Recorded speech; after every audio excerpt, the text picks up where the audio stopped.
eis que sobre vós envio a promessa de meu Pai.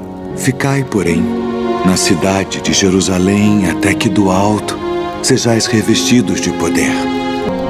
Paz seja convosco. Assim como o Pai me enviou, também eu vos envio a vós. Ao cumprir-se o dia de Pentecostes, estavam todos reunidos no mesmo lugar.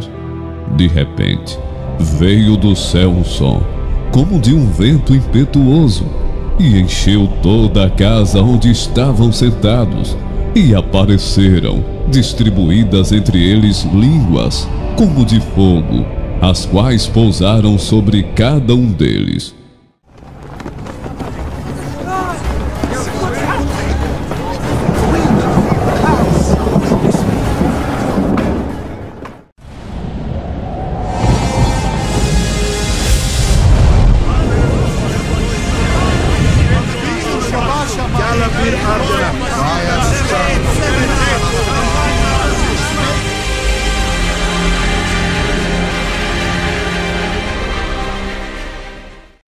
Todos ficaram cheios do Espírito Santo e começaram a falar em outras línguas, segundo o Espírito lhes concedia que falassem.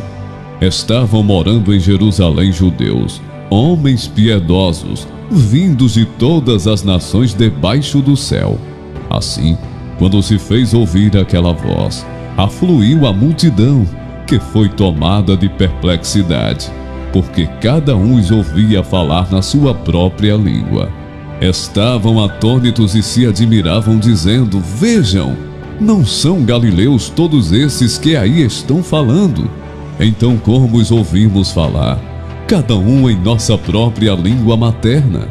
Somos partos, medos, elamitas e os naturais da Mesopotâmia, Judéia, Capadócia, Ponto e Ásia, da Frígia, da Panfília, do Egito e das regiões da Líbia, nas imediações de Cirene, e romanos que aqui residem, tanto judeus como prosélitos, cretenses e árabes. Como os ouvimos falar sobre as grandezas de Deus em nossas próprias línguas? Todos atônitos e perplexos, perguntavam-se uns aos outros: o que será que isso quer dizer? Outros, porém, zombavam, diziam: estão bêbados. Então Pedro se levantou, junto com os 11, e erguendo a voz dirigiu-se à multidão nestes termos: Homens da Judéia e todos vocês que moram em Jerusalém, tomem conhecimento disto e prestem atenção no que vou dizer. Estes homens não estão bêbados, como vocês estão pensando, porque são apenas 9 horas da manhã. Mas o que está acontecendo é o que foi dito por meio do profeta Joel. E acontecerá nos últimos dias, diz Deus, que derramarei o meu espírito sobre toda a humanidade. Os filhos e as filhas de vocês profetizarão, os seus jovens terão visões, e os seus velhos sonharão. Até sobre os meus servos e sobre as minhas servas derramarei o meu espírito naqueles dias, e profetizarão. Mostrarei prodígios em cima no céu, e sinais embaixo na terra: sangue, fogo em nuvens de fumaça. O sol se transformará em trevas, e a lua em sangue, antes que venha o grande e glorioso dia do Senhor. E acontecerá que todo aquele que invocar o nome do Senhor será salvo. Israelitas, escutem o que vou dizer.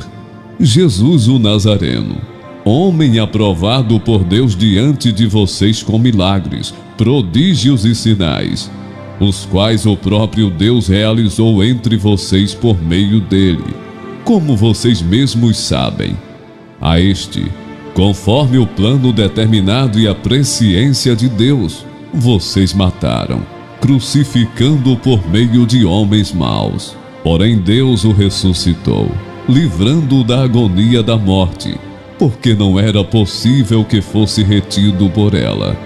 Porque Davi fala a respeito dele dizendo: eu sempre via o Senhor diante de mim, porque Ele está à minha direita, para que eu não seja abalado. Por isso, o meu coração se alegra e a minha língua exulta. Além disto, também a minha própria carne repousará em esperança. Porque não deixarás a minha alma na morte, nem permitirás que o teu santo veja a corrupção.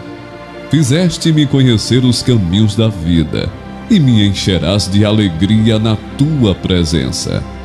Irmãos, permitam-me falar-lhes claramente a respeito do patriarca Davi.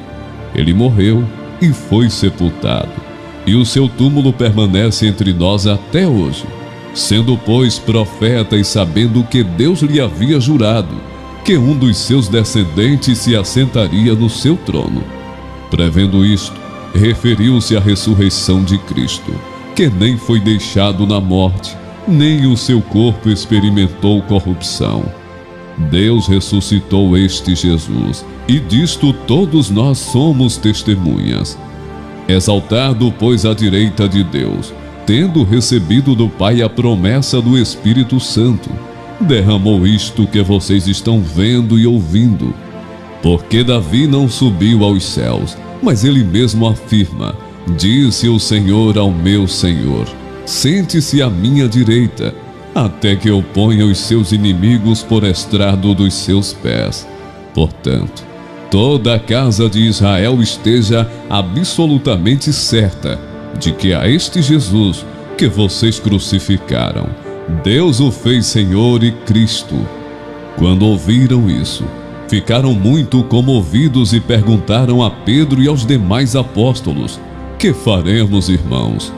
Pedro respondeu: arrependam-se, e cada um de vocês será batizado em nome de Jesus Cristo, para a remissão dos seus pecados, e vocês receberão o dom do Espírito Santo, porque a promessa é para vocês e para os seus filhos, e para todos os que ainda estão longe, isto é, para todos aqueles que o Senhor nosso Deus chamar. Com muitas outras palavras deu testemunho, e exortava-os dizendo: salvem-se desta geração perversa. Nós somos suas testemunhas, e o Espírito Santo está conosco e nos fortalece. Saiba, pois, toda a casa de Israel, que Deus o fez Senhor e Cristo. Então os que aceitaram a palavra de Pedro foram batizados, havendo um acréscimo naquele dia de quase 3.000 pessoas, e perseveravam na doutrina dos apóstolos e na comunhão, no partir do pão e nas orações. Em cada alma havia temor, e muitos prodígios e sinais eram feitos por meio dos apóstolos. Todos os que criam estavam juntos e tinham tudo em comum. Vendiam as suas propriedades e bens, distribuindo o produto entre todos, à medida que alguém tinha necessidade. Diariamente perseveravam unânimes no templo, partiam pão de casa em casa, e tomavam as suas refeições com alegria e singeleza de coração, louvando a Deus e contando com a simpatia de todo o povo. Enquanto isso, o Senhor lhes acrescentava dia a dia os que iam sendo salvos.